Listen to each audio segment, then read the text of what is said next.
Hello, everyone. Oh, I put the wrong music on. We'll get to the quick hits later, but we'll be getting into the show now. Anyway, hello, guys. Welcome to another DCU Daily. We got so much stuff for you guys. We're going to be talking about the Pit. Apparently, they're now getting unionized. We're talking about one battle after another, how it's getting an onslaught of praise. And we're also going to be talking about how Daisy Ridley might be lined up for a comic book movie. So stay tuned for that. We're going to be talking some MCU stuff, not a lot. And then The Rock is apparently cooking. I could smell it from here. He is fucking cooking. Probably shouldn't have said that earlier on in the video. Dan's probably going to get mad at me. But, oh well, here we are. It's going to get demonetized. Oh well, here. You know what? But we're excited for The Rock, because The Rock is definitely cooking up in this. So then, of course, since it's Tuesday, we are going to be reviewing Alien Earth Episode 6, The Fly. No, not that fly. Different fly. And then a certain someone has joined us today for their review of Highest to Lowest, the remake of Akira Kurosawa's brilliant film. And then, of course, quick hits, as I mentioned. And then we're going to get into DCU stuff. We're going to be talking about John Cena. We're going to be talking about Creme of the Yellow Hills. We're going to be talking about how Jeff Sneider is once again a gigantic piece of garbage. So we're going to be getting that. And then the biggest thing is Clayface Easter eggs. Tons and tons of Clayface Easter eggs. So let's get into that and more and really get into the show, starting off with the news. It doesn't seem to matter what I do. Number 2. All right, mister, I need to paint my abs on to get nominated. You don't see Robert Downey doing that. You're kidding. You're kidding. I can't open the envelope without the... Warner Brothers is heading back into the Matrix with a new movie in the works. Wonder what other surprises are in store. I want to be Bruce Wayne. I like that. You're gonna love me. There's the shot right there. That. Okay, we don't need to see chorus. Right there. You look ridiculous. Well, not no more, he don't. What, dude? I can barely understand you. Your accent's insane. What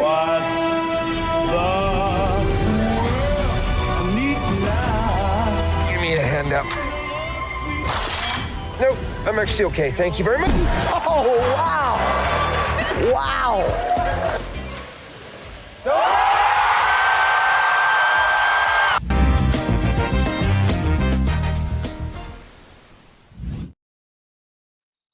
Here we are. We're getting into the show. Very exciting. Got to hit that ticker. It's on the wrong color, but we're going anyway. And so here we are. Here we are. I'm John. Nice to see you guys. Don't worry, the colors are going to change soon enough. But welcome to the show. To see all you wonderful new people, hello. To see all the regulars, hello, hello. And then, of course, I'm joined by Liz today. Liz, how are you doing on this wonderful, wonderful Tuesday? We're going to be talking Marvel on Tier List Tuesday, so get pumped for that. Oh, but pumped I am. Yes. But how are you doing? Are you doing I'm well? good. Hey, gang. I hope you're doing very well. It's my 40th week on this show, you guys. Almost Where did a the year. time go?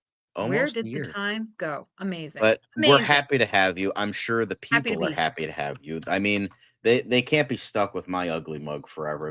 John, you stop that. You're the prettiest of us all. You know that. No, that's not true. Anyway, but we got to welcome many to the chat. Enterprising, Tony Randall, Nelson Moreno, Monique Rupley, Patrick, and the prodigal son has returned. Caleb, we missed you, Caleb. He did promise on yesterday's video that he will be coming in today. I don't know for how long, but thank you for gracing us with your presence, Joker Ben Shapiro. Let's get this. Let's rock and roll. And Enterprising is happy 40th anniversary. Sure.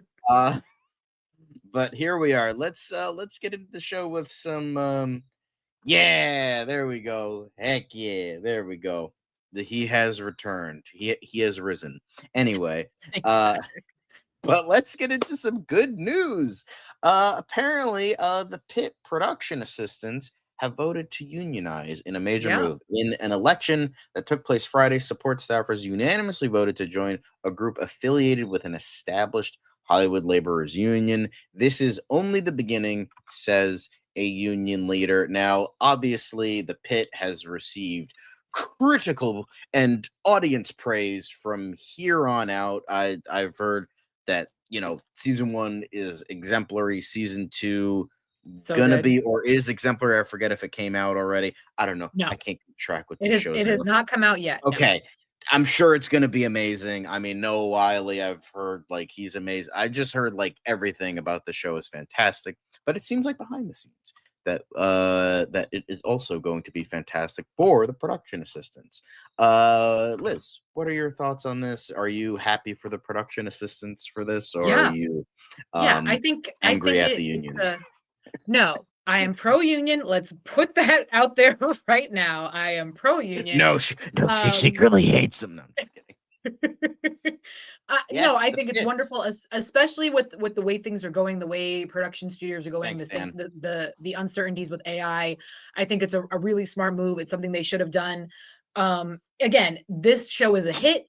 It's going to continue to be a hit. So protect yourselves, man. Protect your neck, as they say in the streets. So I have no problem with it. I think it's a smart move. I'm glad it worked out for them. And yeah, Absolutely. go unions.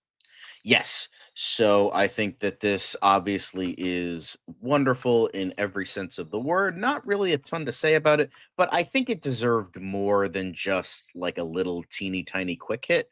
So that's why I wanted to, start at the top of the Fair. show, get like everybody get their juices flowing. Because usually we start off like if there's like a death or something, we start off with that. No, no, no. We're starting off with something good, with something possibly wholesome. I guess it's wholesome in a way, but very, very exciting for the production assistants on this. So awesome, great. But let's move this positive gravy train going with one battle after another. Paul Thomas Anderson's next film, starring Leonardo Ugh, DiCaprio, Benicio del Toro, I am so and excited. God knows how many other people. There's so many people in this movie. I can't even remember all of them. There's just too many. But Steven Spielberg is coming in, being the director goat by supporting another director goat, and says it's one of the best movies of the year, possibly the best movie of the year.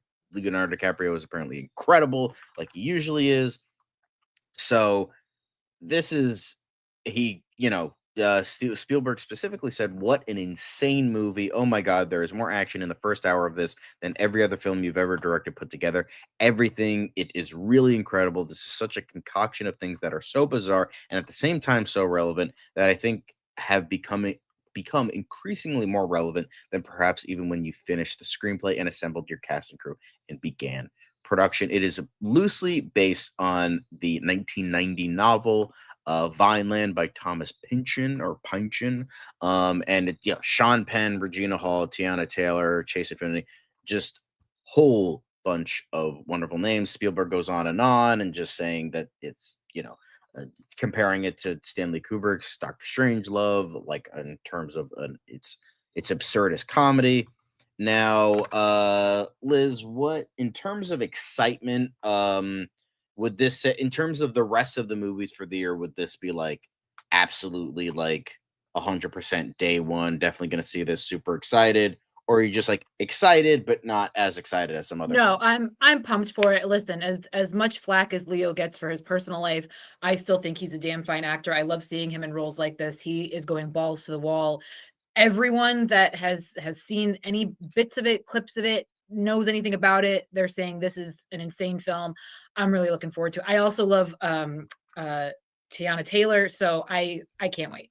It's gonna be great. And Yeah. Benicio, for goodness sakes. Yes, of course. Yes, Sensei. But that recalls something going on into bigger things in terms of the realm of Warner Brothers, because we've been talking about for a while the how Warner Brothers is killing. I was just talking about this yesterday.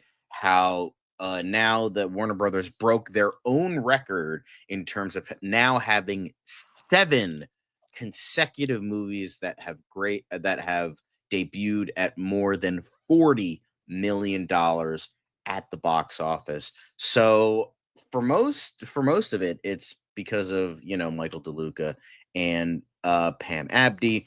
So just quick thoughts on this before we get into the nitty gritty. Yeah.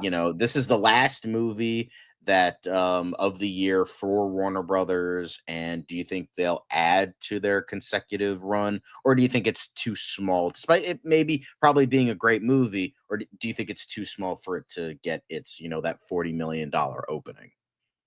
No, I mean it could. I don't have any reason to believe that it wouldn't. I hope they keep the train rolling. I hope they're learning from the success and are being smart about the projects that they choose moving forward. But no, I don't see why it wouldn't, to be perfectly fair.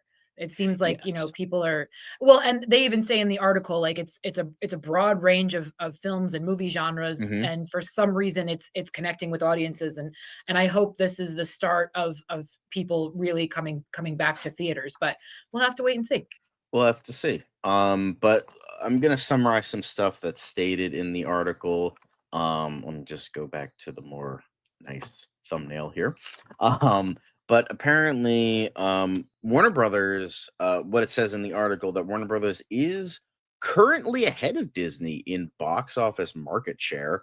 Because mainly, they have been spending a whole lot less money on getting their movies made versus Disney, which seems to not be learning their lessons from the past by shoving $300 million at every single movie. But look at all the stuff that's turned a profit. These little teeny tiny movies like Sinners and Weapons and Final Destination Bloodlines, and smaller horror movies, but still worthy nonetheless. But yes, Enterprising. I did mention that this is their last year, the last movie of the year.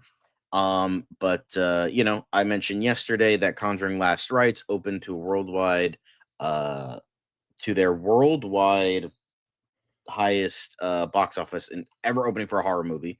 Third, Warner Brothers has the other two. So now they have the top three. The projection was 110, but it turned out to be 194. 184 domestically, and both DeLuca and Abdi have been really happy, obviously, about the turnaround, because God knows if it didn't happen, they would be out on the street. There was a lot of pressure like 6 months ago, and how they knew things would get better, and with all these movies lined up, and they turned out to be right. um they say that the unified WB Studios marketing team deserves a lot of credit, and the marketing specifically for F1, because despite the fact that that was not their own movie, as we know, it was an Apple original, but they did such a gracious job with marketing the damn thing. It's passing Superman of all things in terms of its box office, mainly internationally. That was the movie that's we thought that Superman would be good internationally, but it turns out F1, they're the ones taking the cake in terms of international, because F1 is obviously more popular internationally than it is here. But DeLuca spoke about the diversity in their slate of movies. Liz just mentioned it, and increasing project margins with smaller budgets, as I mentioned at the top of it. Abdi spoke about how going to the theaters opening weekend for WB movies to see how the core audiences are reacting. So they're talking about how a lot of fans are going to that opening box office. And even though we did briefly speak about how the opening box office might not be the like core uh projection in terms of success, because it seems like the second weekend, what's the drop gonna be? That seems to be the more success, but it's still, obviously, the opening weekend projections are still good. And Hollywood Reporter sources say WB might be running Oscar campaigns for both Sinners and Weapons, hoping for the kind of success a horror movie hasn't had at the Oscars since Get Out and Silence of the Lambs. So, WB definitely seems to be getting the up and up. Um, and it seems like, this is definitely this is like a homeless guy, like getting a job, like quitting his drug addiction, and like getting a job, and like buying a house, and like having like his whole life turn around, because it just seems like WB has just been hitting it. So yeah, I think thank you for this little bit, Dan. Also, hello, D Cole Games. Very nice to see you. Love the profile picture with that pug. Very cute. But yeah, I think this is awesome. Love to see it from Warner Brothers. So yeah, congratulations to the man who partially gave us In the Mouth of Madness. Thanks, Michael DeLuca. Um, but next up, we have a little bit of news in regards to Daisy Ridley. Daisy Ridley has been kind of not really in the spotlight that much, mainly after the failure of Rise of Skywalker. But you know, kind of a shame, not deserving, but maybe she just wanted to step away because, you know, that was a trash heap. So she's like, you know what, let me just step back and then maybe she's been in a couple stuff like The Cleaner, I heard was okay, on trying to get back in there, but it seems like she might not be able to really get past that Star Wars typecasting. But maybe with this, it'll help. This is just a rumor, but apparently she's in talks to play the lead in her first comic book movie. And I think, oh my God, is it going to be an X-Man? Is it going to be part of the Green Lantern Corps? What's it going to be? Well, before you guys blow your load a little bit too quickly, it's not for the big two. Hell, it's not even for like Dark Horse, I think, or Image or IDW. It is actually for a little Tony Cliff's 2013 graphic novel, Delilah Dirk and the Turkish Lieutenant. Disney has held the right to this property since 2016, but there's been no movement on the project since. Ridley's character Delilah is said to be trained in 47 sword fighting techniques and is described as a female Indiana Jones, even though that's more Lara Croft, but whatever. Roy Lee, Mark Mower, and Justin Giritlian, if I'm pronouncing that right, were attached as producers back in 2016, but we're not sure if they're still involved. So this is the synopsis. I'm not going to read that whole thing because I don't care enough. But what are your thoughts on this, Liz? Do you think she's kind of wasting her talents on something like this instead of trying to go after a big budget blockbuster again? Or do you think this is better, trying to avoid the big sort of limelight of those bigger budgeted blockbusters? No, I mean, she says in the article that she wouldn't turn it down if they called her and asked her to do something either with Marvel or with DC. I mean, I think when I was reading the article, I was like, don't like pigeonhole yourself into these like, you know, like fan-based kind of Comic-Con projects. You know, you've got this huge franchise with Star Wars, but like now we're going to get into the comic realm. Like, don't pigeonhole yourself into that. But she does have a pretty decent variety of roles already under her belt across various genres. So you know what? Girl's going to do what girl wants to do. If she likes if she likes the production, if she likes the script, if she likes the role, honey, go for it. What am I going to, who am I going to tell her not to go after a bag? You know what I mean? Yeah, I mean, if she likes it, she likes it. If she doesn't, she doesn't. So obviously, good luck to her, very much so. And yes, we know Sophie Turner is the Lara Croft, is the new Lara Croft. We already talked about it. Hello. But I think I was just making a joke how like because like Lara Croft was always kind of seen as the female Indiana Jones for the longest time. So, you know, good for her if she wants it, good for her if she doesn't. So now we are going to, you know, move on to the Marvel side of things. So now you can get excited about one of the big two. But we are going to be talking about a tease, being the Russo brothers being a little tease about it all. They tease Avengers Doomsday. Doomsday is coming with cryptic Fantastic Four related image. But they are, and we are going to take a closer look at this. But Doom is apparently coming with this very vague and very blurry image, but it's as the wonderful Denny's 95, it seems to be Pedro Pascal as Reed's chalkboard that was featured in Fantastic Four. Liz, what do you think this means? Because I know out of everybody here, you're the one that loves to speculate the most. Oh yeah, So that's me, all right. I that's love spoiling 100% everything you for all the myself. way. Sure thing. I don't know what the crap this is, man. It's a freaking gobbledygook, unfocused, blurry ass. Could it be the chalkboard? Sure. Could it be some alien language on a screen of a ship that's about to crash land on a planet? Absolutely. Could it be a billboard on Times Square on the moon? Sure thing. I don't know, gang. And I'm not going to freaking break apart a film to death before the damn thing's even released, for goodness sakes. Why do we do this to ourselves? Get a life, people. Get a life. Leave the house. There are other things to be spending our time on. Good gravy. It was beautiful outside today. Go take a walk. Ridiculous. I'm not doing it. I'm not doing it. It's the goofiest thing I've ever seen in my life. And the fact that people are losing their minds over this blurry nothing, gang, I can't with y'all. I can't.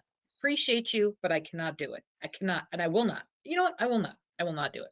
I will not do it. No, I'm just gonna say from this, I'm gonna agree with Caleb. This confirms Morbius. Morbius is gonna be a confirmation of Morbius. Jared Leto's coming back. Morbius is gonna fight God. Gotta get your Jared Leto on. So yeah, 1 + 2 = Morb. Square root of Morb. A squared plus B squared equals Morb squared. So that's what I think, y'all. But so Doom is coming with bullshit, I guess. Okay.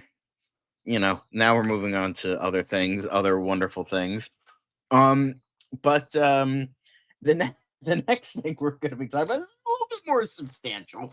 But Emily Hampshire, famous for the hilarious comedy Schitt's Creek, yes, who is now going to be playing Edith, with Ultron, and apparently they might be duking it out. Maybe not. We'll see. But she had this to say. What was amazing was that it was with Paul Bettany and James Spader, who are the best people. I've worked with some great people, and I was just in awe. Paul is just the greatest. I think we were in the womb together, and I kicked him, and he laughed, and then we became friends like we've known each other all our lives.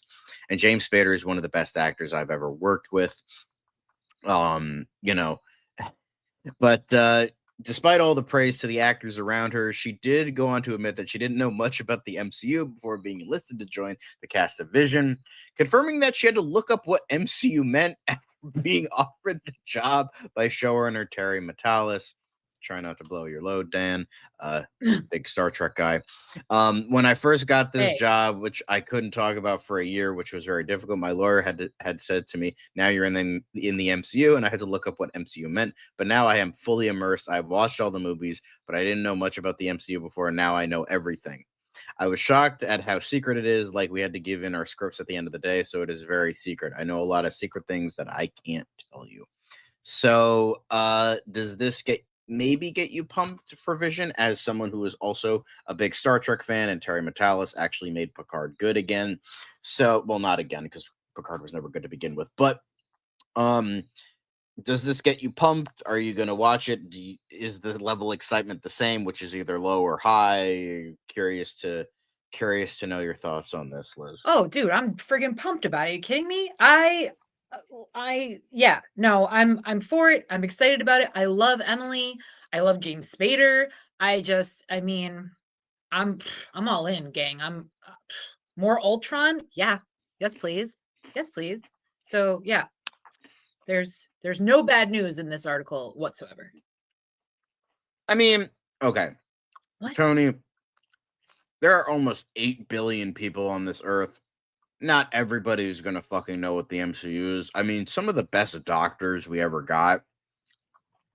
Matt Smith. But wouldn't you want that, though? Wouldn't you want somebody that's coming in with, like, completely fresh and just can kind of make... I'm not mad about that at all. I'm not, like...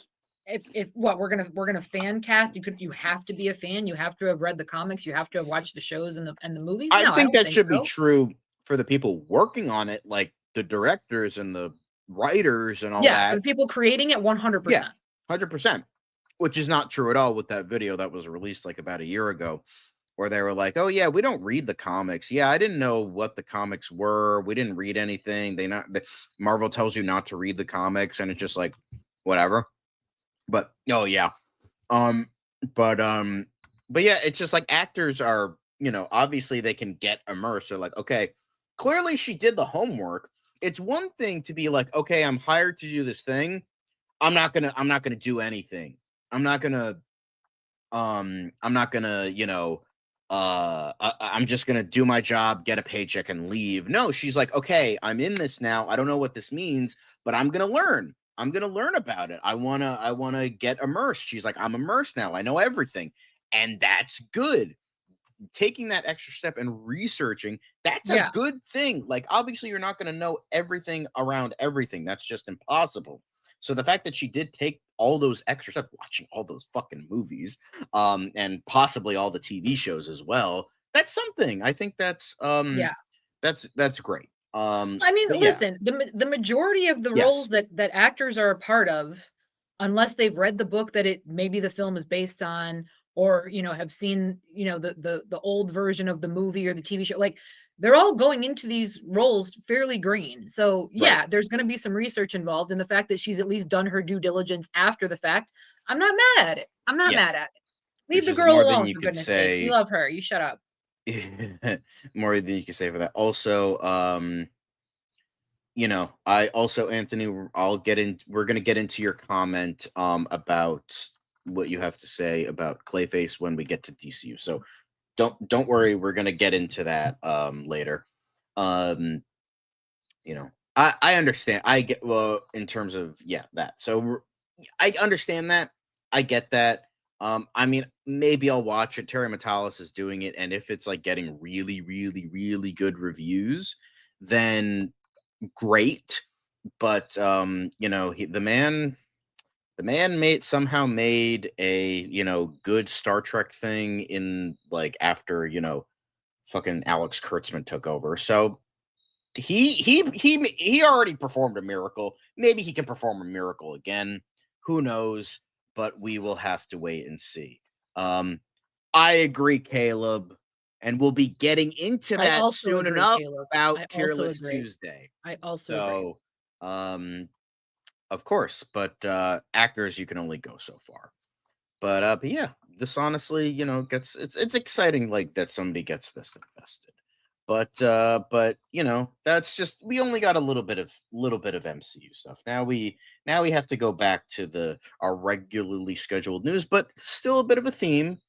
We're gonna take a big old whiff, because we gotta smell what the Rock is cooking. And with that, we're going to talk about something something that the internet has not forgotten. Now, very unfortunate, but around 3 years ago, we did witness the passing of Queen Elizabeth II. Very sad news.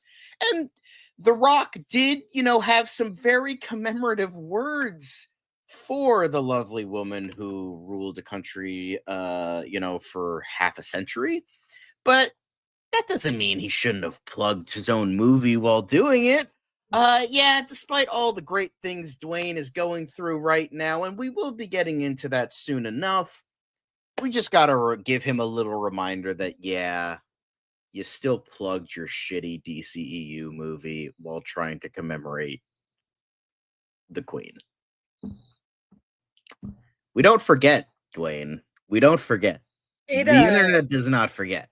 It reminded me of, back when Justin Bieber, supposedly, that rumor that he wrote, that Anne Frank would have probably been a believer when he went to the Anne Frank house. That's along the same lines there. It's like, you don't use something like Her Majesty's death to plug your film. Sorry, boss. That's not how decent society works. And hey, some will say that she's lucky that she didn't get to see Black Adam. So, who's the real winner here? I also don't think, even if Mom was alive, I don't think this is one she'd be clamoring to go see in theaters. Sorry for you, Dwayne. If she was still alive, this probably would have killed her. Ouch. Lord. Yeah, too bad she didn't see the change of the hierarchy of the DC universe. She probably would have liked Superman. She probably would have liked it. You don't know. Yeah. We'll never know. He has a huge ego, We'll never know. The Rock has to stop smelling his own ass. Yeah, most definitely. But yeah, we just wanted to remind Dwayne, with all the great things going on, we don't forget. The internet never forgets. So just keep that in mind, buddy. But before we go on to the even bigger thing. Dwayne Johnson has apparently finally confirmed the long-awaited fate of Jumanji 3. And he did say, like he did say a lot of things in regards to this. So um he obviously wants to work with Kevin Hart again. The man loves him, and they're all Yeah, they're that best stuff. buds. So apparently that Dwayne Johnson did confirm that Jumanji 3, even though it's technically Jumanji 4, will begin filming this November. So all the people that were maybe excited for this, it's going to be I'm filming. excited. I like the movies. It's I like apparently the going to be Jumanji films. filming this November, which is strange because we have something a little ditty that we do have to talk about in regards to The Rock's appearance. But thoughts on this? Did you like the last one? Because I know a lot of people said Yeah. that while Welcome to the Jungle was a surprise, a lot of people didn't really like the next level. So thoughts No, on I this? dug it. I thought it was cute. I mean, obviously, it's not going to be as good as the first because, again, that's when you get your introduction to the characters and the world building and all of that good stuff. But no, I like them a lot. I think they're entertaining. So I'm looking forward to the third one for sure. Hello, Ron. Welcome to the show. And Hey, Ron. you also witnessed the resurrection of Caleb. More exciting than the resurrection of Christ that fucking Mel Gibson is trying to get off the ground. Although Tony Randall had a good anecdote telling you, fuck me, I guess, but telling you, Liz, apparently he was in the Boy Scouts and we were all lined up in the park by the ocean. Queen Mother and Queen Elizabeth visited. My DD was next to me, his army medals in. She stopped, did a double take, and was happy. So interesting. Yeah, that's freaking cool. I was a Girl Scout. Also, not to pull a Rachel Dolezal, but in another life, I swear to God, I was British. My family is obsessed with all things royal. So, cool. That's super cool. I'm super jealous. That's one autograph I'll never get, unfortunately. But Ron being a fan of Try Not to Curse, Liz, so Thanks, Ron. Thank you. Very nice. But now we gotta properly smell what the Rocket's cooking, because a new trailer for the Smashing Machine has reached the web, and it's very exciting because this is including now all the quotes from Venice Film Festival, Toronto Film Festival, all that stuff. So they are like packing on the heat for The Rock, and I will say it's still looking pretty damn good. Dwayne looking not like himself, which is a compliment. And congrats to the man who finally decided to act.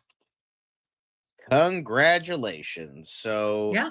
Thoughts on this, Liz? Are you stoked for the Smashing Machine? I mean, I'm looking forward to it. Unfortunately, I've seen a couple articles, so I know that the couple in real life does not make it. They do get a divorce, which is a shame. But it's always nice if they stay together, but I guess it doesn't work out that way. But I think this looks really, really good. I love Emily Blunt. I do like The Rock as an actor for the most part, so I'm gonna give him his flowers if they're due, and it does. It looks good. It looks entertaining. So we'll see what happens. But yeah, I'm gonna be seeing it for sure. Hell yeah. But I think this really looks great. I'm not a huge fan of The Rock. I think he's the same in every single one of his movies, but it seems like he took that to heart and is actually trying to move out of that. Yes. Yeah. Very true, Caleb. Very true. I'm like, you know what I would do as a prank? I would get invited to one of those things, and then I would bring like a packet of like fake blood with me. So if we're clapping for more than like 5 minutes, I would just put blood on my hands and then be like, guys, I can't go on any longer, and just like show my bloodied hands. Well, I would hope that the Toronto Film Festival is happening in Canada. Why? Why would anyone punch that beautiful man in his beautiful face? Maybe he was being an asshole. You don't know. I'm hoping I might be meeting him in October, gang. Fingers crossed. But no, I'm gonna have to ask him about this. What happened in Toronto, bro? Were you running your mouth or what? Did you get? Were you Stood in front of schmackety someone? schmacking? It was some random drunk guy. I don't see him as being a sassafras. I can't see. Probably jealous. Oh, for sure. He's so handsome.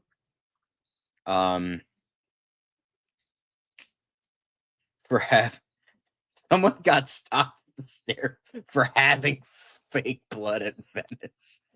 Oh, that's funny. That's funny. Why? You know what? You know what I would do then? I would wear casts. I would wear like plaster casts on my hands and be like, I can't clap. I'm sorry, guys. I can't. I can't. My hands.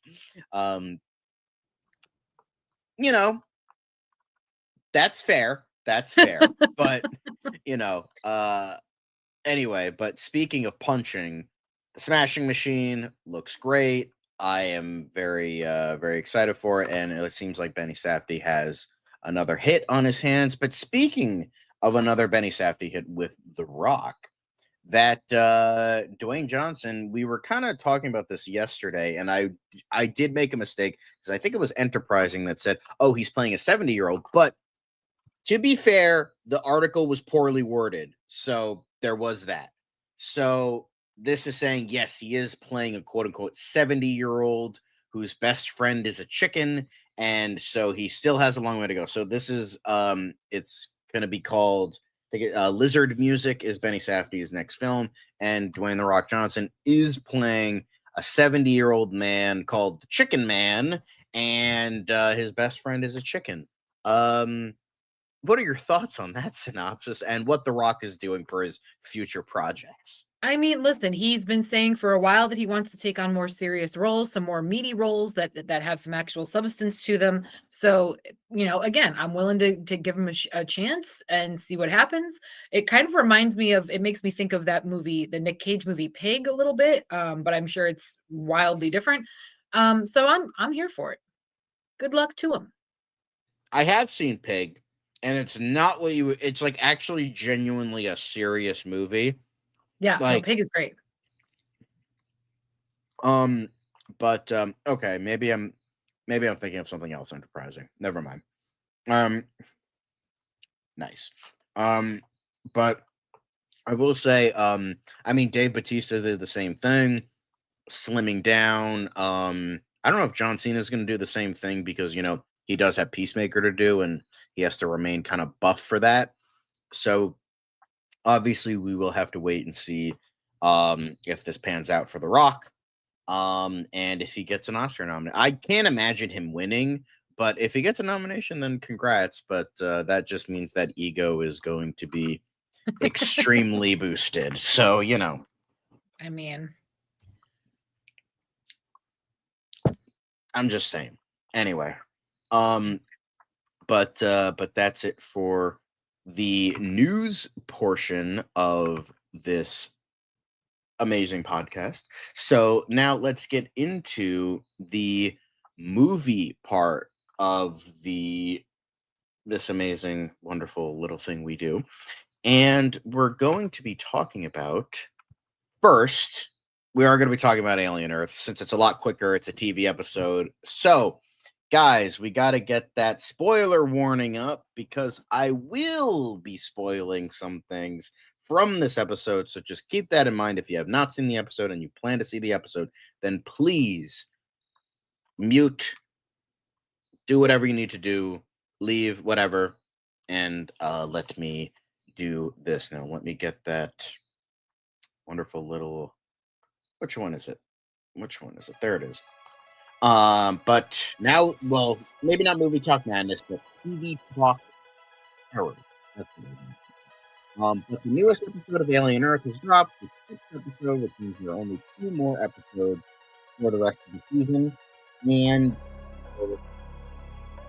anyway, so I think it's 8 episodes. But yes, so Alien Earth, this episode is called The Fly, ironically named after another great horror film.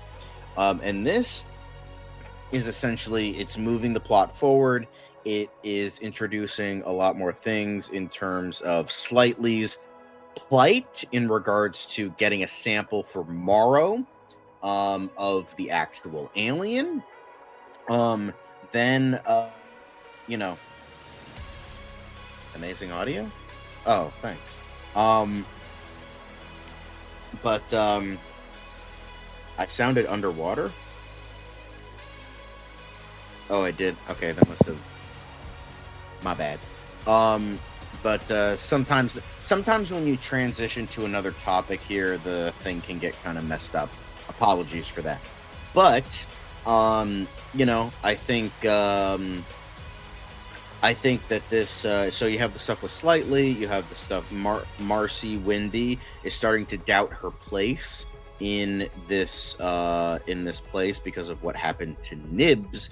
Because the whole, if you remember from 2 episodes ago, Nibs was saying, "Oh, she's pregnant," and it turns out there was like a glitch, so they had to erase her memory. So Wendy is starting to doubt her role in this place. You have this stuff with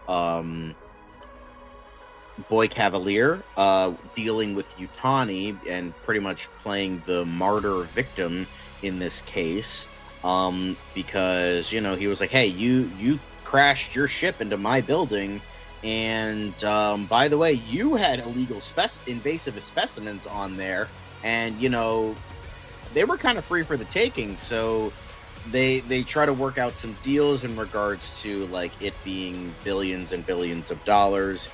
But you know, there's that. Then there's the stuff with Slightly trying to get that specimen, and it seems like it's going in one direction, but then it goes in another. Also, I realized that one of the head scientists, I forget her name in the show, is Essie Davis, who played the mother in The Babadook. I was like, I knew I recognized her, but I was like, why does she look familiar? I didn't bother looking it up. That's why. So there we go. But yes, so there's a lot of stuff going on. It still has bouts of slowness here and there, like the dialogue heavy scenes, but Joe/Hermit is, you know, I think, yes, voting for the Tier List Tuesday link is going to be next stream. So yes, we are going to be, so that it's not going to be this one. It's going to be the next one. But yeah, so it seems like it's going in a certain direction, but then it doesn't. You had some duking it out with Morrow and Kirsch in the elevator, because one's a cyborg, mostly human, with just the cyborg arm, while Kirsch is a synth. So they were kind of being like, oh, my cock's better than your cock's better than my cock, whatever. So having an ongoing pissing contest a bit. And then, yeah, I think for the most part, despite the bouts of slowness, there was a lot of really engaging stuff, especially like the last like 15 or so minutes when like a lot of shit started to go down. There was some deaths. There was some like definitely some huge steps taken in regards to like it's ramping up. We're starting to get into that quote unquote third act of this season. So it's definitely great. It definitely has like questioning like belief systems and what to do and what not to do, and like the idea of, you know, like all this stuff on the, it's just like a very well made episode. I would say the last episode is still probably the best episode of the season. However, I would say this is maybe even a close second, because I felt that this was an absolutely great episode in this overall pantheon of show. And I won't mention, I did mention some light spoilers here, but I won't mention what the fly represents, so you just have to watch that yourself. But yes, Alien Earth, another fantastic episode in this great show. However, there's something that prevents it from being excellent. It's like almost right, it's like A tier, but it's almost at S tier, but there's something that's dragging it down a little bit. But maybe with these final 2 episodes, we'll finally pump it up to that 10 out of 10 that a lot of people have been expecting. You know, well, at least with the critics, it's almost a 10 out of 10, but for people, it's kind of a 72%, which isn't bad, but you know, it's still a pretty positive number, but you know, not as high as it could be or should be. But yeah, now we're done with spoilers for for Alien Earth, so you guys can come back. Liz, you can come back to the show. But here we are. We are now going to be talking about a movie, and I'll let Liz do that. She is going to be talking about Spike Lee's newest joint, Highest to Lowest. Now, are you going to be mentioning spoilers, or are you going to be... Oh, I'm spoiling the whole thing. Okay. Because I'm pretty sure none of y'all are going to see it, so...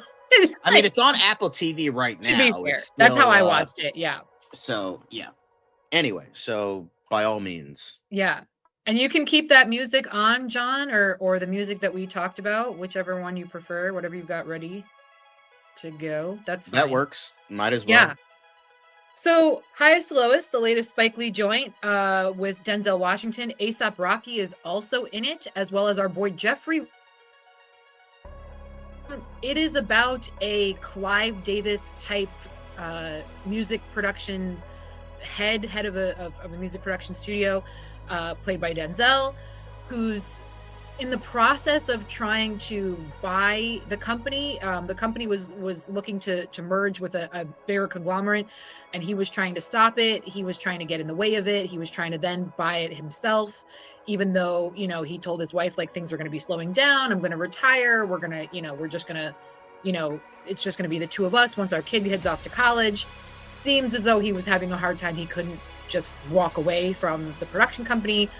Then his son ends up getting kidnapped after basketball practice from his high school.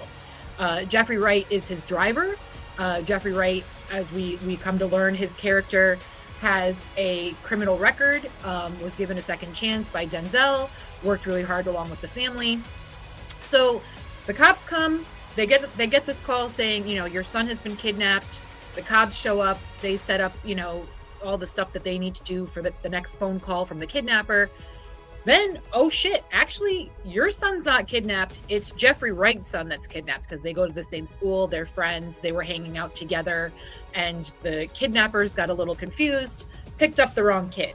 So initially, the kidnappers were asking for $17 million. Denzel's character was like, yep, no problem, that's my kid, we'll pay anything, however you want it, just don't hurt him, let's make sure he's all good. Then they come and find out, no, my kid's cool. It's Jeffrey Wright's kid that you kidnapped. Like, you're a dumbass. You fucked up. The kidnapper's like, bitch, I don't care. I still got somebody's kid. You're going to send me $17 million. Then, you know, that's where the sort of the controversy comes in. Denzel's kind of struggling with this because he's like, I don't really have it like that. And I'm in the process of trying to buy my studio. So I really can't afford to just give up this $17 million. Is kind of struggling with it, and people aren't really pressuring him. Jeffrey Wright's not exactly pressuring him, but at the same time, Jeffrey Wright's like, okay, so you had the money to get your kid, but you don't have the money to get mine? Like, the fuck's that about, bro? Like, where am I supposed to get this money from? So ultimately, Denzel agrees, yes, we'll give up the $17 million. The cops have a plan. We're going to follow you. We've got a tracking device in the bag with the money. We're going to make it all happen. Well, the kidnappers get away with the dough. They do release Jeffrey Wright's son. Okay, great. Now the trouble is, well, Denzel actually used the money that he had borrowed from lenders and from investors to buy the studio, and he used that money to give to the kidnappers. Again, he was guaranteed by the cops the money wasn't going anywhere. They were going to be able to recover the money. No big deal. He took a risk. Didn't work out for him. Now it seems as though they're going after him for fraud because he gave away money that didn't belong to him, even though it was for a good cause.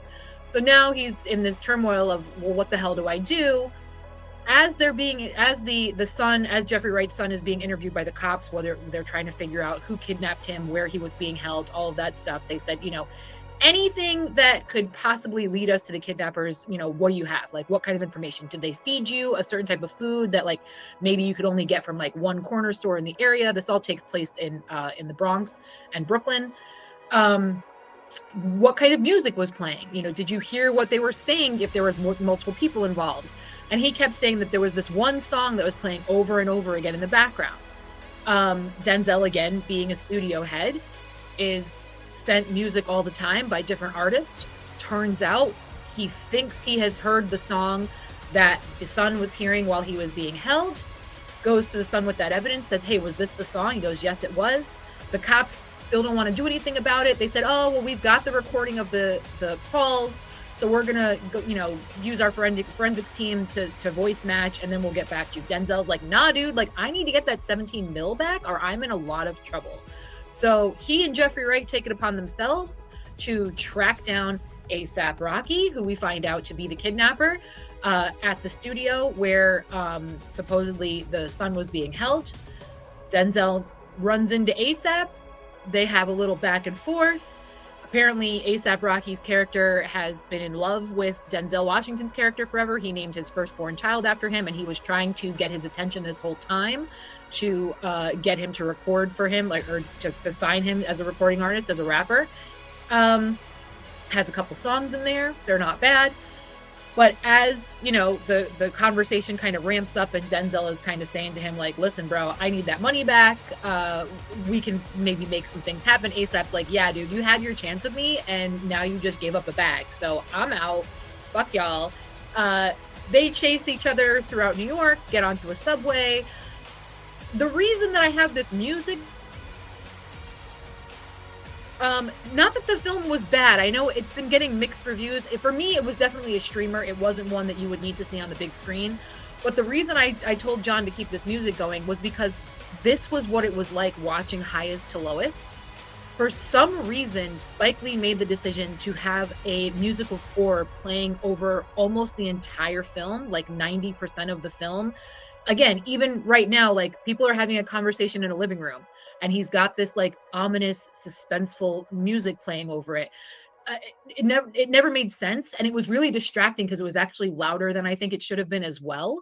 So, for me, I said to John, I'm like, let's play some music while I'm doing this so people can kind of understand what I'm talking about, because it really did make no sense at all. And the musical choices didn't make sense either. So again, when Denzel and ASAP are running through the subway system, they're getting into a fight, they're scrapping on the actual subway. They're playing like what was the equivalent of like an Irish jig. Like, I shit you not, like as they're like duking it out, it's like diddly diddly diddly diddly diddly. Like, what the fuck? It was so distracting. And that's like my biggest criticism of this film, because it wasn't a terrible film. It really was nothing special. I mean, honestly, it could have been made as like a TV show, like a one-off little short series. And they could have built up the suspense a little more. There was really no suspense in it throughout the entire film. And again, I think the music actually negated some of that feeling of tense, of, what's going to happen, who done it, is the kid going to be okay? The film just really the music just kind of ruined the whole thing, because it was, why are we playing this music all the time? And again, it's loud. It doesn't really make sense with each scene and the dialogue at the time. So it was really distracting. But at the end of the film, and I'm saying this as somebody who literally just watched The Studio. I'm thankfully one thing I've caught up on. There's an episode in The Studio where Seth Rogen confronts Ron Howard. We've talked about it before on the show. Ron Howard makes this really great action film and then tacks on an extra like artsy 45 minutes that was supposed to be like a tribute to his dead cousin or something. That's the storyline in that episode. Doesn't actually happen in real life. But after watching this film, I was like, oh, they just Ron Howard this. Because the exact same thing happened here, where the movie was over and Denzel's character, kind of comes to terms with like, you know what? I don't need to keep the studio. Like, I should keep it on a smaller scale. I do want to retire. I do want to spend more time with my family. And again, his son, brings him this new artist and says, oh, there's this girl that you really should be listening to. Her stuff's really good. So for the last like 10, 15 minutes of the film that has essentially ended, they put the spotlight on this up and coming artist. And I'm sure this is somebody that Spike Lee knows and likes and is hoping to, reach the mainstream music scene. That's great. He wants to build her up. But as I was describing this to a friend, they were like, so the credits were rolling while she's performing for Denzel and his family? I said, no, we were just sitting there watching this gal sing a song that completely, really unrelated to the film. And it's not like Denzel was having this out-of-body experience. He wasn't crying. He wasn't emotional. He was just sitting there watching this girl sing like the rest of us were. And I was like, oh, this is a completely unnecessary part of the film. Again, it's pretty much designed just to showcase this girl's talents. I'm pretty sure that's what it was all about. But again, I'm like, oh, so they just Ron Howard it. That's what I'm calling things from now on. So again, not one that needed to be seen in theaters whatsoever. A$AP Rocky was good, even though we don't actually see him until like the final third, the last third of the film. You do hear him because again, he is the kidnapper. He is the guy on the phone. But again, same performance from Denzel Washington that we've been getting, that I've been saying we've been getting. He's a successful man in Brooklyn. Like, so we're getting Joe from Fences all over again.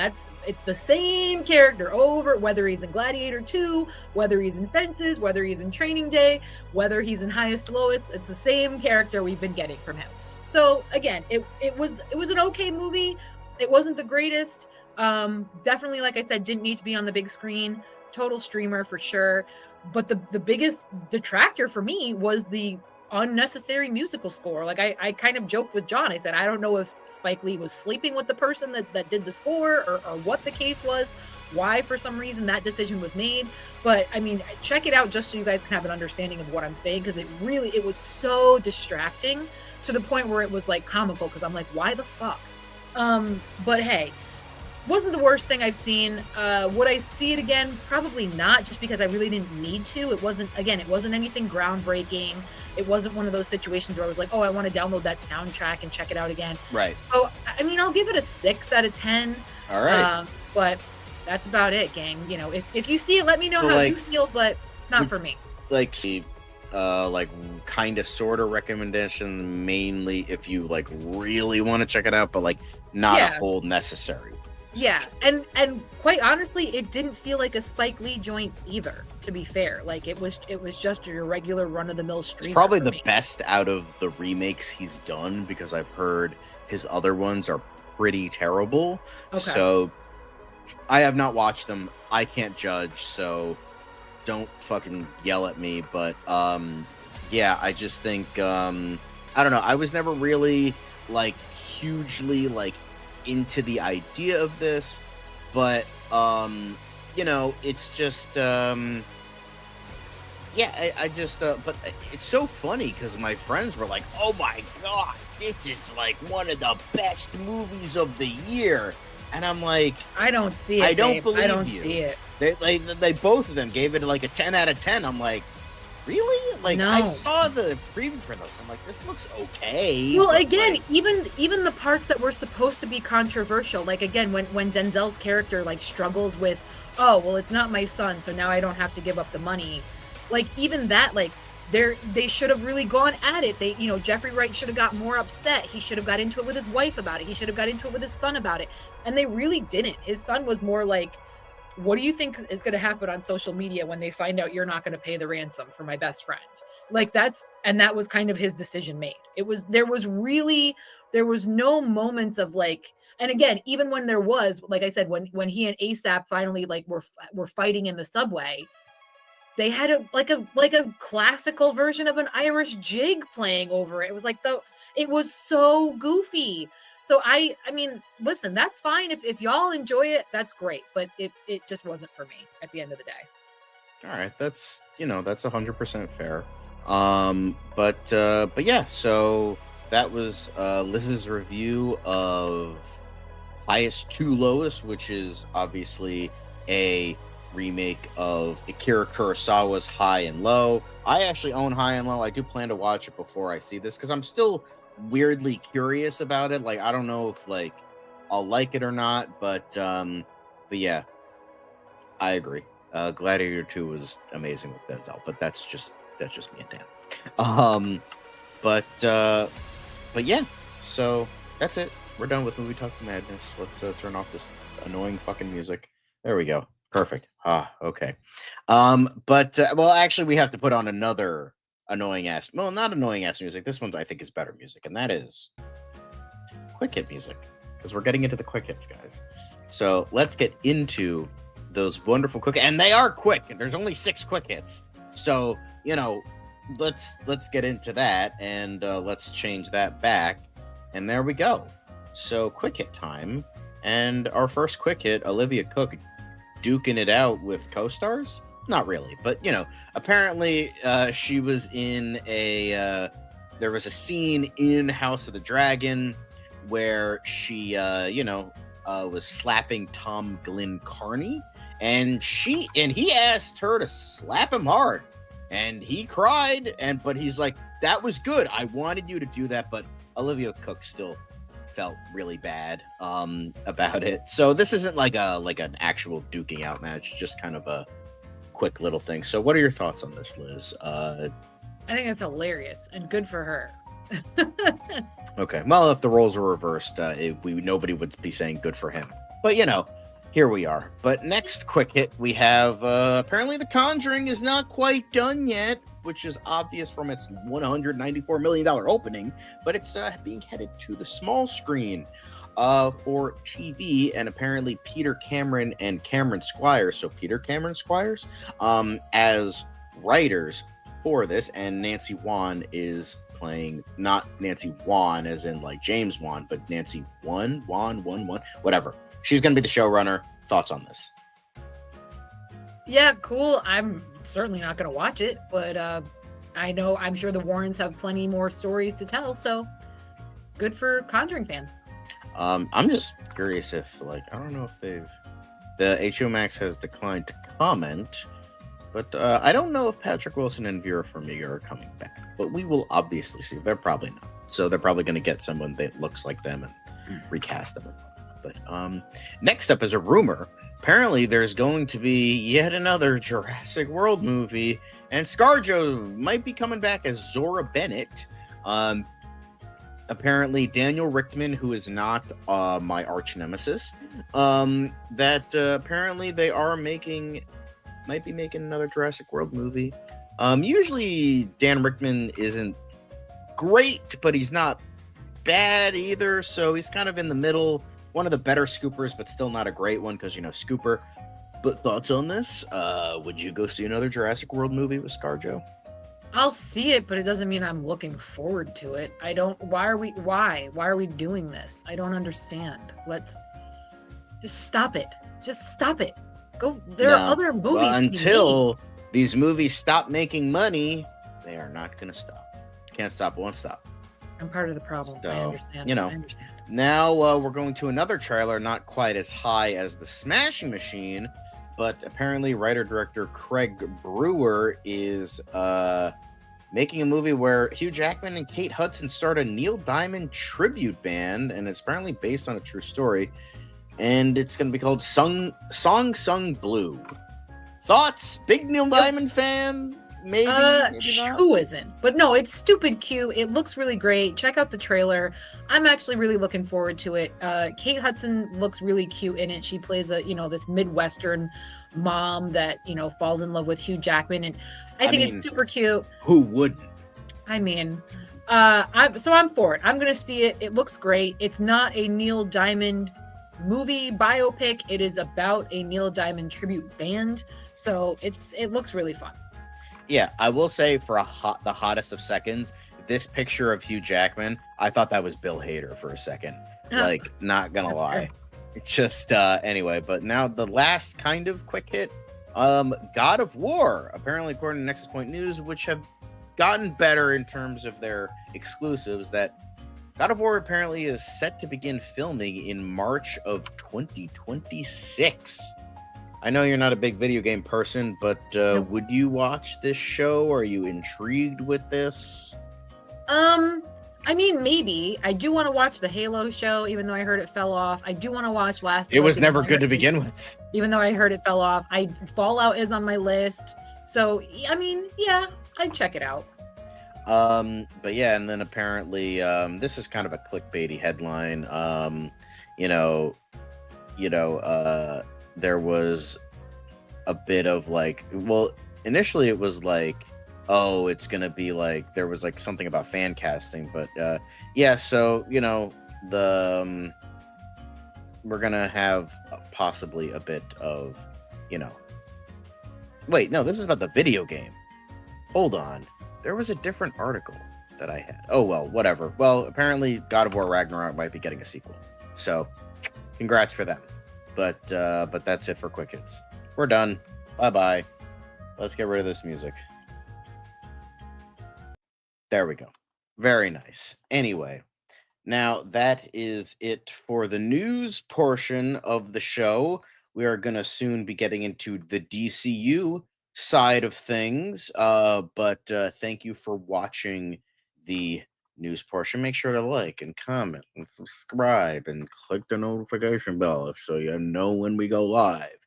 And with that, Liz, let's be blessed from the beginning, shall we? It's another project that's been blessed from the beginning. There's the shot right there. That. Okay, we don't need to see Right there. Hey, buddy. Eyes up here. Now you want to get nuts? Let's get nuts. Here we go. Victory mine. Ask me how am I doing? I'm telling you, really, I'm doing sublime. I never wait in a stewardess line. I just go do it. I'm moving my time. Really had nothing to do with it. How am I moving? I'm moving like you want to shine. Follow my lead. Don't listen to lies. I had to put me all in the line. That's why I know that victory's mine. I prefer Jared Leto. Hunka hunka.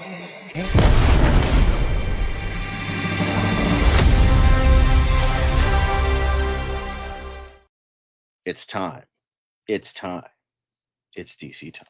Welcome back to the DCU side of things. I'm John. Very nice to see you again. Let's get into this. Well, first I have to bring that back because if I don't, Dan gets mad at me. But we also have Liz still here. She didn't leave. It's okay, guys. Tony, don't worry, Tony. She didn't leave you. It'll be okay. Here we are. Liz is here. Liz, what are you excited to talk about today? We got a lot of stuff in terms of a lot of different points of the DCU spectrum. Well, I'll tell you what I'm not excited to talk about. Jeff Sneider in a tank top. What? Yeah, I mean, just Jeff Sneider in general. So, you know. But also, why are you in a tank top, bro? Ew. Yeah, dress for the body you have. Am I right? But like, no, but just like for the setting and like he looks like he just like walked off from the beach. Like, bro, it makes no sense. I don't care for it. Thanks, Dan. But yes, indeed, the properest of the honka honkas. But yes, MTG, Liz is here. Were you not here earlier? Anyway, but welcome back to the DC side. But Liz, you did mention before the show how you might be falling in love with John Cena. So let's start with a John Cena story. I've yet to see anything shitty about him. And again, my own personal experience when I met him has just confirmed that he's a decent individual. So that's more than you could say for most of Hollywood. So all roads lead to Cena. Indeed. But John Cena was talking about on the Peacemaker Season 2 podcast, talking about how talking about this version of Rick Flag Jr. played wonderfully still by Joel Kinnaman. And so so John was getting into that a little bit, and we're gonna click on this link. Obviously you guys can't hear it, but you guys can see it. And just giving kind of his quick thoughts. I'm not gonna play the whole thing but still funny, still interesting, because James Gunn was talking about this, how he played someone so different. Usually Joel Kinnaman plays very serious roles, so now he's playing a more comedy driven role because he's so funny in real life. So I'm gonna give him more of a comedy driven role. So let's not play the actual stuff from the episode so we don't get demonetized. But we're already demonetized. I said fuck in the beginning. Whoops a daisies. But I did too. Sorry, gang. But that's okay. What are your thoughts on this? So were you excited to see Rick Flag Jr. in last week's episode, or were you like, nah, he had his time? No, I mean, I listen, I immediately texted you and Dan when he first, that's how they started the episode, it was revealed that Harcourt had a relationship with him. I was like, oh, damn. True. So no, I think it was the twist that we all needed. Again, I am predicting that Rick Flag Sr. somehow seeing Rick Flag Jr. in the alternate dimension is going to be the thing that allows Peacemaker to keep his little pocket dimension door or whatever, however we want to define it. But there's definitely going to be something where they intertwine, they intersect, they see one another. Because as you know, again, that's Rick Flag Sr.'s entire motivation right now, going after Peacemaker, is to destroy him for what he did. We are going to be getting into that, Hunter. So yeah, we're going to keep that comment. So don't worry. Yeah, crazy. But yeah, just like Jeff Ketchin strays in the chat, and good, because what do I always say at the end of every episode? Fuck Jeff Sneider. Keep Sniders away from DC. But we'll be getting into that soon enough. Just not right now. We got to focus on John Cena, who, if it's the yin and yang, the greatest, John Cena, the worst, Jeff Sneider. So we will prop up the greatness of Cena because, you know, I think that is quite wonderful. We're going to celebrate all of Johnson. But I like what he had to say in regards to talking about how playing against a very different variant, and just kind of, you know, the intricacies of like a multiversal kind of thing, and how this world is totally going to be a world where the Nazis won World War II. My theory, I still think the theory is right. They haven't proven it wrong yet. I'm on board. So, we haven't seen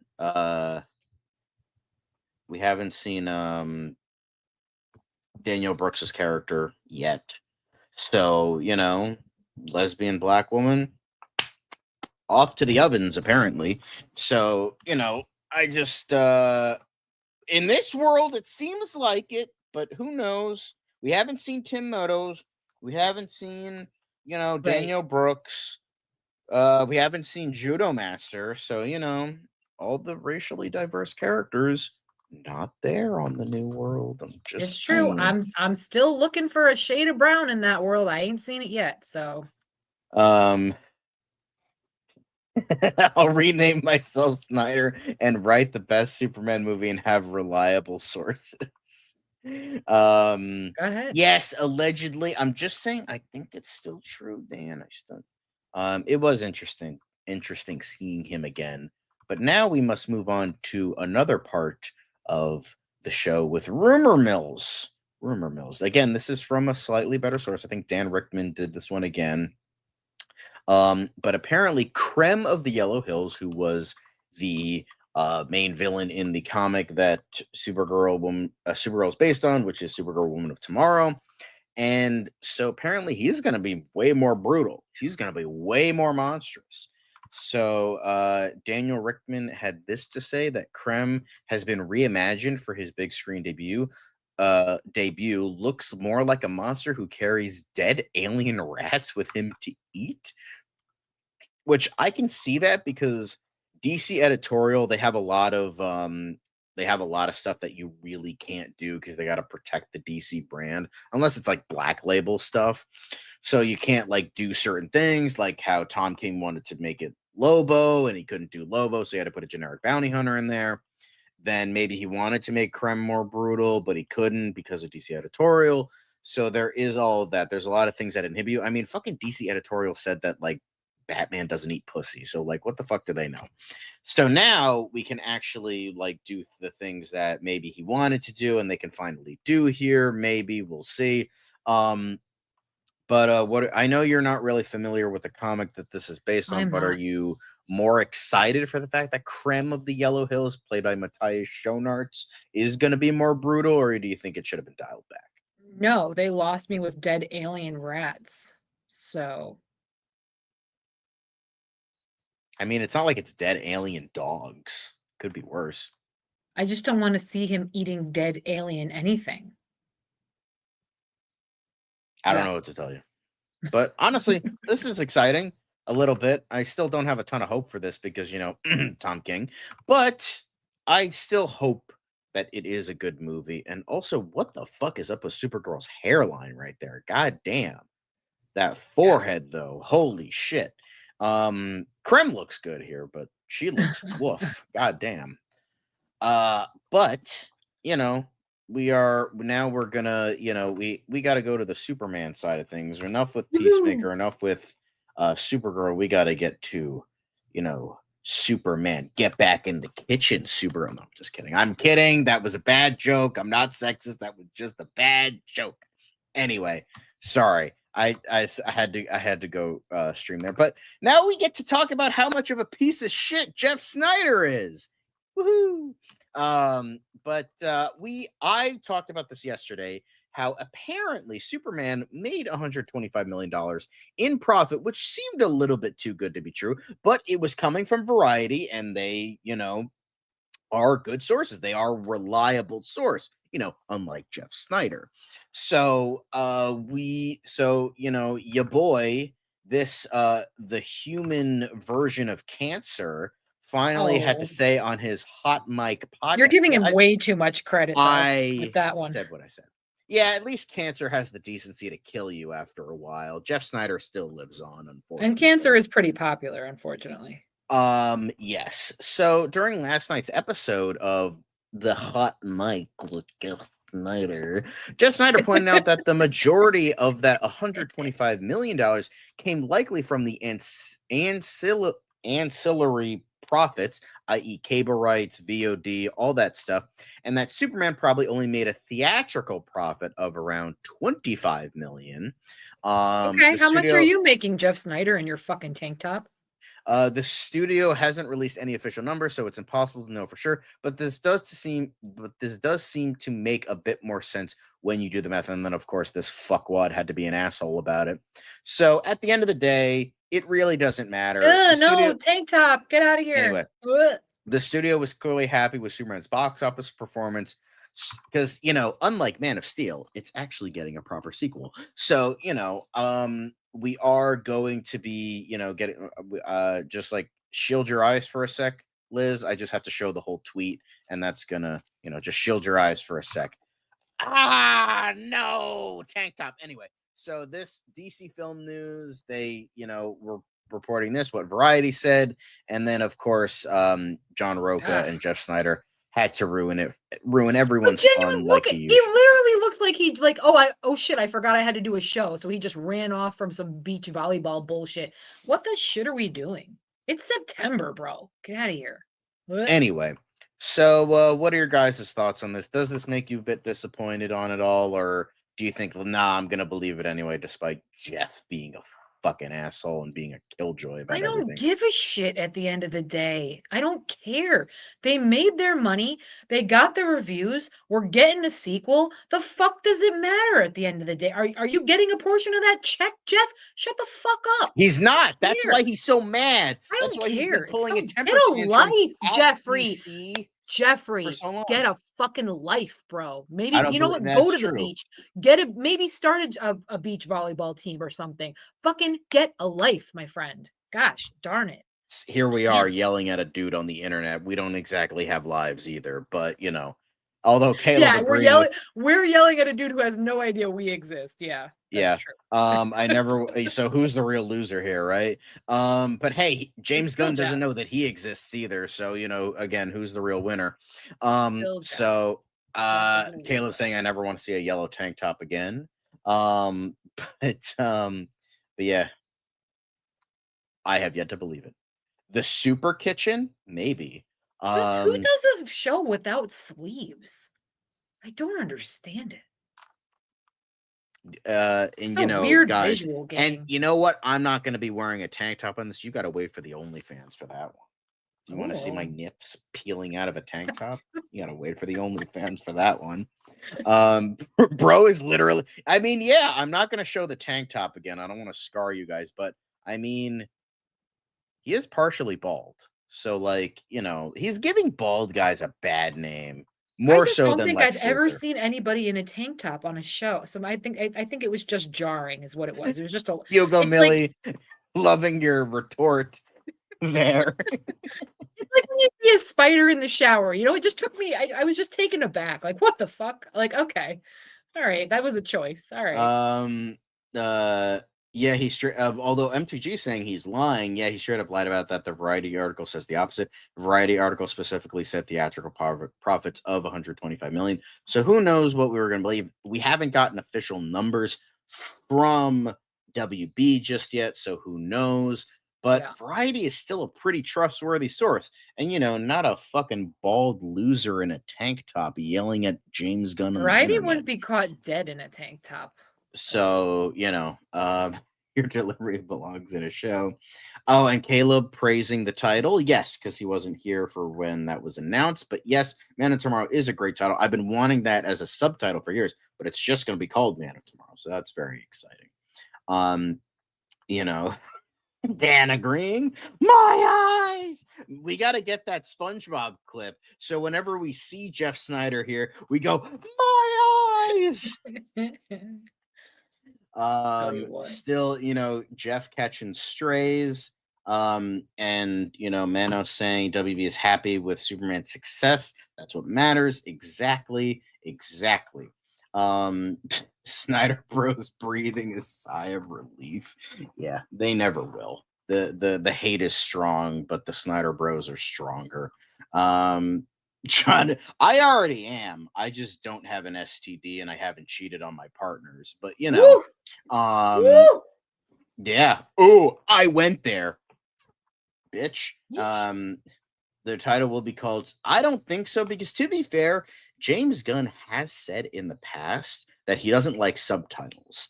So I don't know about that.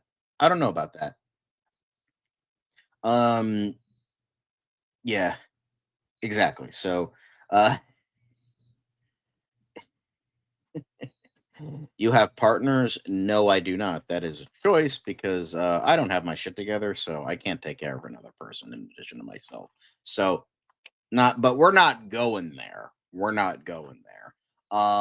So, but yeah, Jeff ruining everyone's fun like always, but I choose to believe it's made 125. So, but I know the Sneider Bros will believe Jeff over actual facts, but hey, maybe I'll eat crow soon. And WB said, yeah, it only made 25 million. So it's not dead alien crow.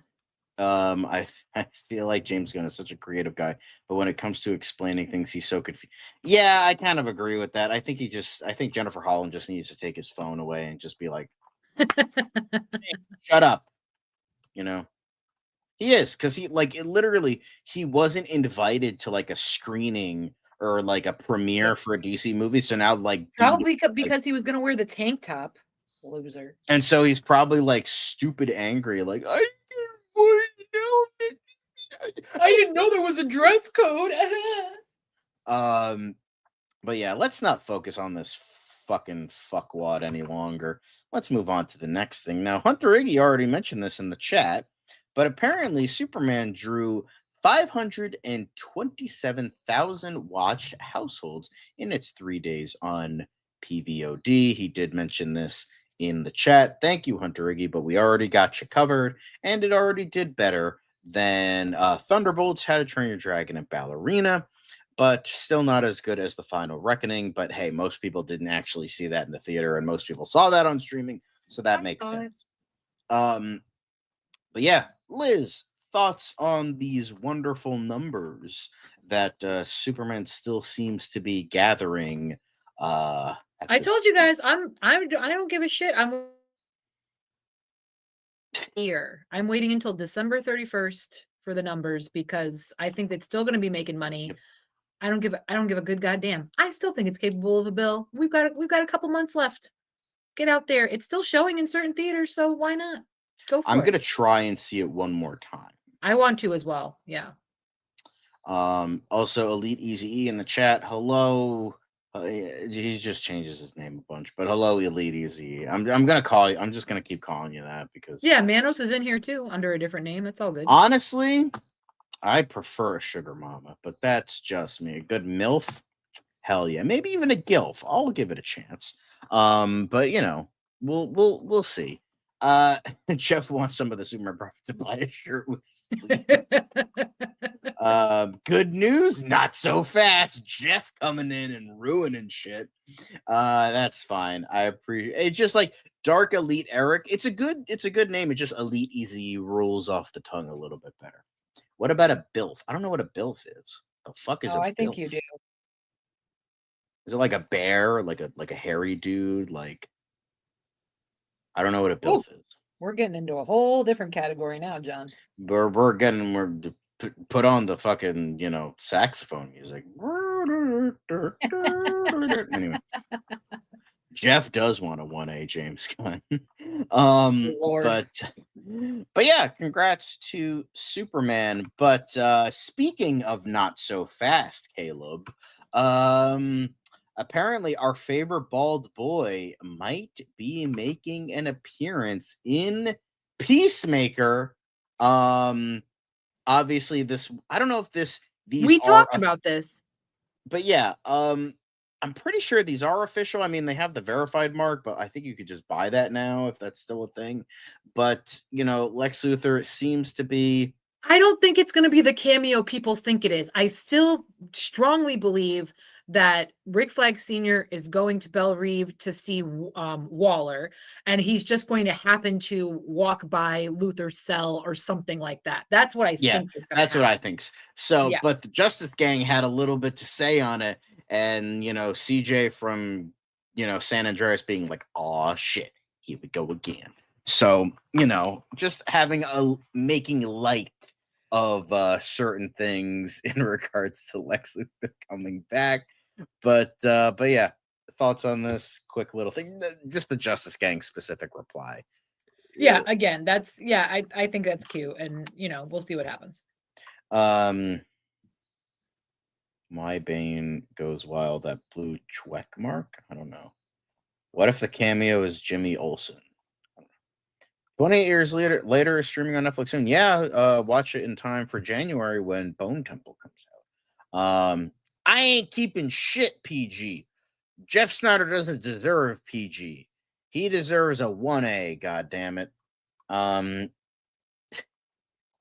We're going to Gotham at the end of Peacemaker. All right, okay, if you say so.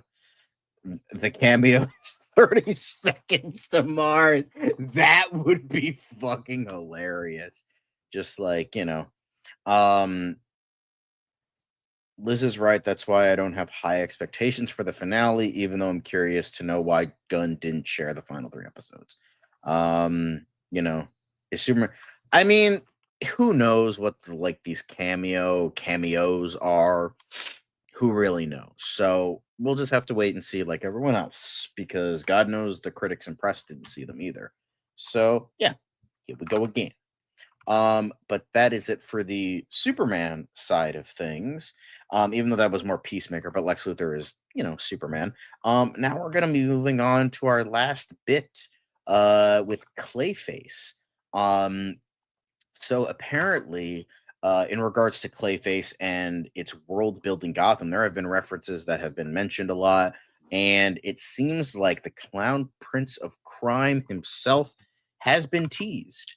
Now we did talk about this. Dan and I talked about this a couple days ago, and how there are a lot of newspapers referencing certain things, and it seems like right here, and let me click on this. Let me zoom into this. And if my shit loads up, come on. There we go. Anyway, but apparently it says right down here that it says march against the GCPD, and it says join the Joker. But this is about police corruption and police brutality. So, Liz, do you think this is the actual Joker, or do you think this is something entirely different? I really don't know, to be perfectly honest with you. I don't know enough about the timelines and universes and variants and all of that. So I mean, it would make sense. Again, it would kind of fall along, but as we know, the Joker wasn't part of this world, this edition of DCU. So I don't know.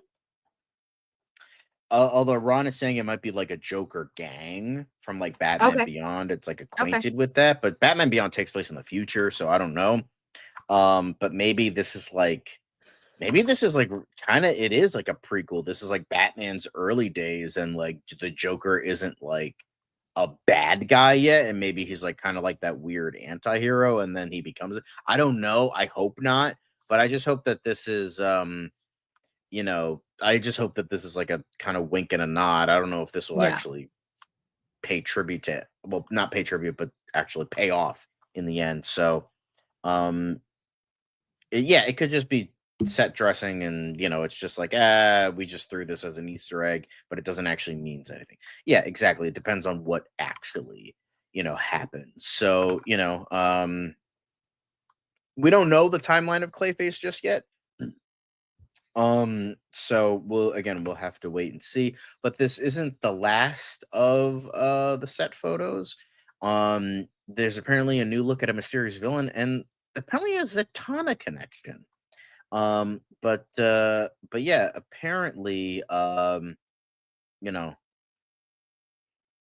apparently that the club here is Vesuvius, which is the club that Zatanna actually performs at. So obviously this is just doing sort of again, just kind of building the world, and it's nice to have like all of these nice little references and whatnot, and obviously they need to build this world. I don't know if you have any anything to say about this, but Nope, I know nothing about any of these people. but apparently Gaucho is El Gaucho is apparently a crime fighter in Argentina, inspired by Batman. But he had like a superhero career with the Batman of All Nations and Batman Incorporated. So but that was, I think, one of the later versions. I think an earlier version was a villain, but he kind of wasn't very well known. So obviously we'll have to see if this actually means anything. But yeah, and then Raphael Sai, this guy's being a fucking annoying asshole. So all right, well, whatever. But apparently we have like a closer look at the characters here. But it seems like we're getting some interesting bits in regards to this. But yeah, so a mob boss probably owns the club, like they own most things in this case. But yeah, this looks really cool. Like I'm kind of, mob boss possibly owns club. Yeah, that's exactly what he's saying. So, I think this looks great. I can't wait for it. I think this is definitely going to be. This is my favorite in terms of DC projects next year. But it is run by Johnny Sabatino. That could be the identity of the man walking out of the club in this little video. And man, fuck Raphael too. Fuck this guy. Fucking loser. Anyway, but I'm super stoked for Clayface. I'm curious if Commissioner Gordon will show up too. I agree. I think Clayface is going to be awesome.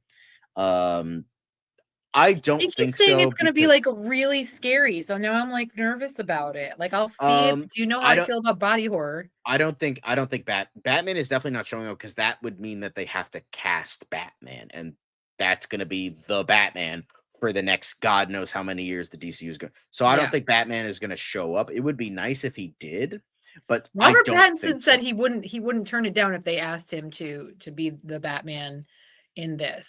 And that it seems like that, like tonally, those two might work. So I would be okay with that.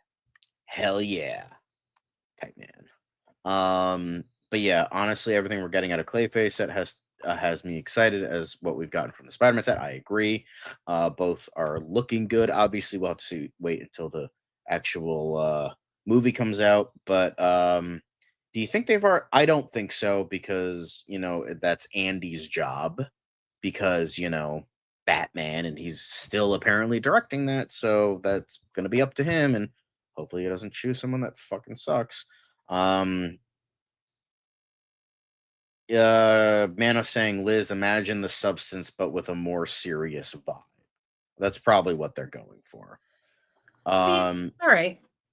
If Batman is not cast by Toon Clayface, Clayface is made them stupid as hell. More you put off, worse be. I don't know what you're trying to say there. I still think our paths could work. Like again, tonally, I think they're pretty aligned, the Batman and the Clayface world, but that would mean that that's like the direction they have to stick with. So I don't know if that's what they want to do. Because then have the Penguin show up too. Why not? I don't think James Gunn should direct Batman. I don't think so. No. I think he should just stick with super family stuff. Yeah. But yeah, great Zatanna connection. Love to see more of that character in the future. She's a great character and she deserves all the things. So, and we did go over this the other day, but there was a Black Canary tease as well. We don't know if this is a reference to the character or they're using the name for a club, and then maybe she'll show up later, and it's just sort of like a coincidental sort of thing. Batman, well, yeah, I would hope that it's cast by the time that Batman Brave and the Bold comes out. Yeah, they're not casting Batman until that script is done, and apparently they can't seem to figure out guy who dresses up like Bat and punches people. Just too hard to figure that out, apparently. But yeah, another cool reference, as well as finally, this is going through the aesthetics of Gotham in the DCU. These are by Super Cowser, Marsh Bubble UK, Stephen Cribb, Devil's Defend, and Ben Taylor Photography. But these were all like, this is kind of the vibe they're going for in regards to, kind of looks like Jack the Ripper kind of vibes. I mean, it is taking place in the UK, so that makes sense. But yeah, it still has like kind of that gothic architecture. In addition to like newer technology, because it is going to be taking place in the present, but it's still that old timey kind of vibe. And so I'm loving this. These were the images we saw before, and then we have the Black Canary Club, restaurant, whatever it is, advertisement for something. I don't know, but here we have like practical sets. Apparently, a missing poster for someone named Jessica. I don't know if that's associated with Clayface, but this person saying it's giving off animated series vibes. Something about a lawyer. Interesting. Then we got, this was what they were talking about. Someone in the chat, they did do a Big Belly Burger ad. Makes sense. So that's kind of adding into the whole DCU, because there was Big Belly, same type of stuff in Superman, because of the same mascot, same lettering, all that stuff. So then we got more town hall, courthouse stuff that we saw a couple days ago. Then we got Andy Cantata, advertisements, summer jobs, obviously, again, just like kind of general set dressing. So we got taxi cab stuff, we got Gotham City Hall, and of course that Black Canary. So I think, so do these set photos, behind the scenes stuff excite you even more for the movie, even if you're kind of shaky on the whole horror thing? They mean nothing to me, unfortunately. But again, Come on, once I this see a looks trailer, cool though. once I see a trailer, I'll feel differently. To me, it's just it's another scene in Gotham, or it's another scene in New York. It's not, that looks cool. Yeah, sure. That looks But really cool. listen, I'm excited to see it, just so I can learn more about these characters. I can unravel another layer of the DC world that I'm still very unfamiliar with. So I'm gonna see it. I will see it. So, but Anthony said that, was talking about this before, and I wanted to do it while we were talking about Clayface, because it's kind of similar. But John, what are your thoughts on this? I'm thinking they should do a psychological legal drama character study on Harvey Dent, Two-Face in the DCU, where Two Faces are more psychological rather than physical. I could see them doing that for an Elseworld story, like kind of like Joker, maybe done better.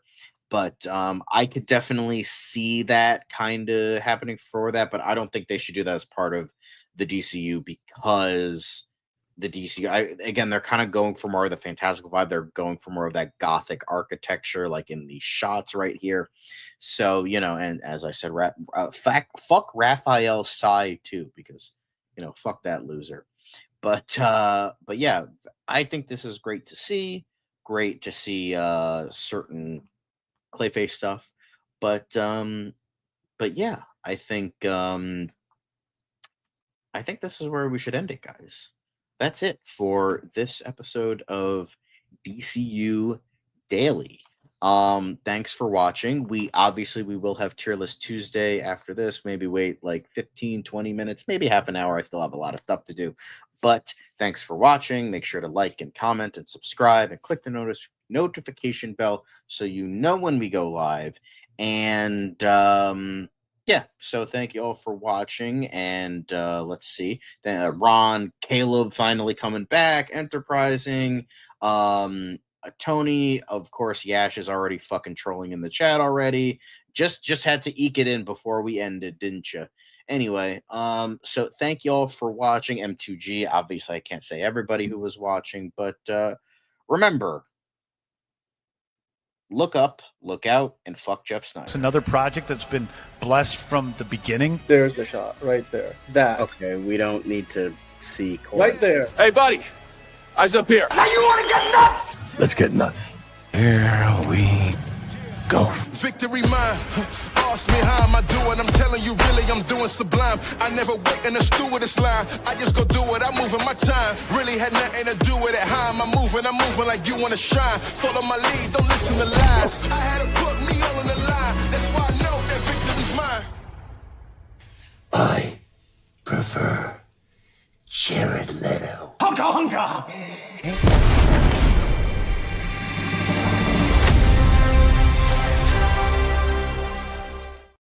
And I will once